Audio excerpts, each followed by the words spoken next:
रात्री 3 वाजता डिलिव्हरी, असं डेडिकेशन कुठं पाहिलंय का? तर चला, जय शिवराय मित्रांनो. रात्रीचे 2:15 वाजायला लागलेत. आपली तयारी चालू आहे आपल्या पप्पीला अंबाजोगाईला पाठवायची. काही दिवसा अगोदर आपण आपल्या चॅनलमध्ये हे पप्पीज अवेलेबल केले होते, भरपूर व्हायरल झाले ते. एक दिवसाच्या आत आपला मेल पप्पी जर्मनचा लॉंग कोटचा सेल झालेला आहे आणि तो चाललेला आहे बघा आपल्या अंबाजोगाईसाठी. आपण रात्रीचे आपली ट्रॅव्हलचा टायमिंग होता. पप्पीला एकदम सिक्युअरली पॅक केले. पप्पीची प्रायोरिटी आमच्यासाठी एकदम एक नंबर राहते मराठा कॅनलसाठी. रात्रीचा प्रवास तुम्हाला सांगायचं म्हणलं तर एकदम सुखमय प्रवास राहतो. रात्री प्रवास करणं म्हणजे खरंच एक वेगळी मजा आहे त्यामध्ये.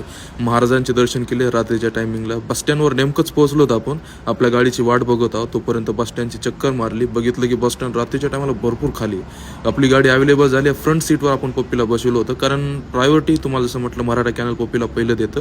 गाडीचा नंबर, ड्रायव्हरच्या डिटेल्स आपण पार्टीला शेअर केल्या, पेमेंट रिसीव्ह केली, पार्टीला आपण बाय बाय केलं आणि पप्पी त्यांना सिक्युअरली पोहोचलं त्यांच्या घरी. पार्टीला एकदम खतरनाक पप्पीची क्वालिटी वाटली. आणि थांबा, व्हिडिओ संपला नाही. आपली ही लॉंग कोटची एकदम क्यूट आणि हँडसम अशी ब्युटिफुल फिमेल जर्मन शेपर्डची अवेलेबल आहे. कोणाला लागत असेल तर मराठा कॅनलला संपर्क करा.